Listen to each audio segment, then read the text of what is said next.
Hello, sweet sisters. So many things to talk to you about today. Lots and lots of things on my mind. I know it's been a few days. So let me fix my hearing aid again. So, what a lovely afternoon that we have. I'm very lucky that we have this afternoon. I was excited about tuning into you because I've had some interesting things happen this week that I thought some of you would appreciate. So hello, sweet sisters. So I've been very busy with some of the last programs of the year, so that's been exciting. I'm down to my last two programs. I had finished up one this morning, I have one this afternoon, and only one left next week, which I was excited about. Woohoo! Closer to the end of the year. Let me know how you are doing today, sweet sisters. Feel free to put in an emoticon to just let me know how you're doing. So we had book club last night. At least we tried to have book club last night. And what happened is for some of you that I know a few of you might have been on there, but for some reason somebody's computer got hacked and the link for the Zoom was published on the internet. And so we were crashed. Hello, sweet sister. Hello, Sonia. We were crashed with all kinds of people just crashing the book club to the point that we end up having to cancel it. We couldn't even do the program. And so what was interesting to me is watching how people did it. It sounds like it was a lot of bored teenagers, or maybe young adults, a lot of bored people thinking it was fun to crash a Zoom, somebody else's Zoom. They made themselves have funny little names like Loki Doki, Who's Your Daddy, you know, all kinds of crazy things. It reminded me of the pranks that I know kids sometimes play. Well, when I was jumped off last night because we had to cancel it abruptly, it was such a big interference that at first I was disappointed. I was like, man, we worked so hard. Hello, I see you all, sweet sisters. Hello, Darlene. It is beautiful outside. That's why I was like, I want to absorb all the good sun while we can. At first I was frustrated about last night, but I woke up with a renewed understanding today. And I was inspired to think, this is now the second time that something has happened to try to stop the progress of book club. The first time was when somebody was trying to track one of the survivors that we were listening to. And then the second time, I don't think was near as sinister, but it was simply still another something to stop us sharing information. And the message that I took away is we must be doing something right. We must be doing something right. And so I took that as a good sign. Hello, Aggie. So good to see you all. And Zayat, I know I'm not saying your name, sweet sister, properly, but know that I see you and I see your heart. So glad to see you all. And so the reason I shared this was because whenever we want to do something in life, this has been a real difficult lesson for me, and I think I'm finally getting it. That whenever something doesn't go quite as I planned, I used to declare the other option or the other path is wrong. You know, that's not the way it was supposed to be, and frustrated because it didn't go as I had planned. Can anybody relate to that? And what I would find in life is I would either spend a whole lot of emotional energy and angst and frustration, or I would try to force something to make it happen, or I would exhaust myself or somebody else around me by saying, why? And now I've learned certainly to go with the flow. To go with the flow. It wasn't meant to be yesterday. I gave myself a few minutes of being frustrated. We've come up with another path and said, okay, we'll continue. Well, interestingly enough, what also happened yesterday, my Divine team was full of messages yesterday. They have been working with me to break my addiction to sugar, synthetic sugar. So I find that when I'm stressed, I may crave a piece of chocolate or a bite of ice cream. Some of you may relate to that. And they've been working with me on this. And I've come a long way, but I'm still there, still working on it. And they had me get a pomegranate, okay? They had me get a pomegranate.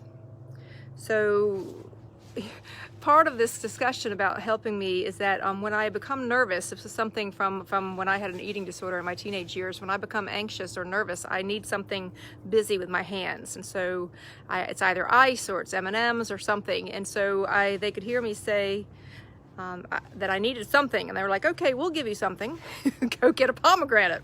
So there I was led to go get this pomegranate. And so they have me breaking it up. I'm pulling out all the seeds, all of the seeds. And here's what was interesting, okay? Here's what was interesting. as I was breaking apart the pomegranate, I don't know if you've done this lately, but each of the seeds are very, very distinctly fit into the inside. And when you pop it open, okay, when you pop it open, you can literally pull the seeds out. You can pull the seeds out and you see how they're each nestled into their own kind of like cubby area. And what was interesting to me, and the message I could hear, is don't you see how carefully each seed is packed in its goodness in something as simple as a pomegranate? Do you not think that we would carefully take care of you as well? Wow, that was a humbling message, wasn't it? And so there I sat very carefully pulling out every single seed, impressed with how something as simple as a pomegranate was so perfectly planned, so perfectly executed, so that all of the seeds made it and that it could provide goodness for you and I. So why do I share that today?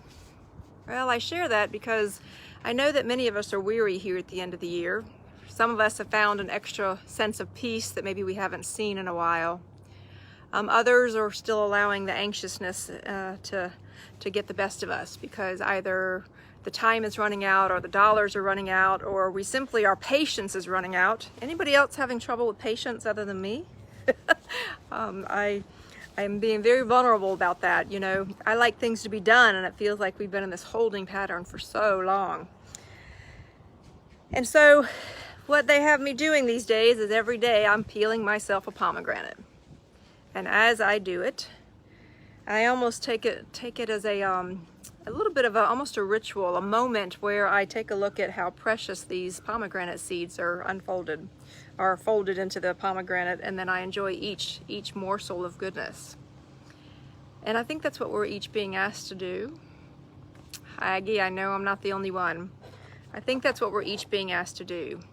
You know, I read a long time ago about how every moment is sacred, how every movement is sacred. Every breath is sacred. And that's difficult to think about sometimes, isn't it? Because we become quite busy moving through life. If there's one thing this year has done, is many of us aren't nearly as busy because we are not going anywhere, right? And so perhaps we're each being asked to step back and think about how we can enjoy the sacredness of each moment. So I encourage you, if you haven't had a pomegranate lately, I encourage you to go pick one up. Find one if you can.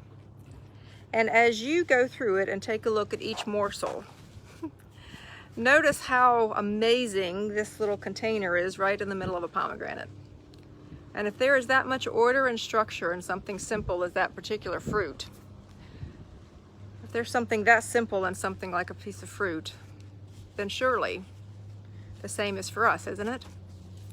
You know, I've mentioned to you all that we're moving closer and closer to December 21st. That's the winter solstice. This is when Saturn and Jupiter are closer than it has been in centuries. It's a really big deal. And I encourage you to look up the energy of the winter solstice if you haven't. But as we inch closer, we're each being asked to release whatever angst we don't want to take into the next year. And so I encourage you to think about that. I don't eat that fruit. Aggie, okay, I understand that. So if you don't eat it, sweet sister, instead just look at it. Just look at it and see how carefully packed they're all in, because it really is quite fascinating. Maybe you can open it up and maybe give it to an animal outside.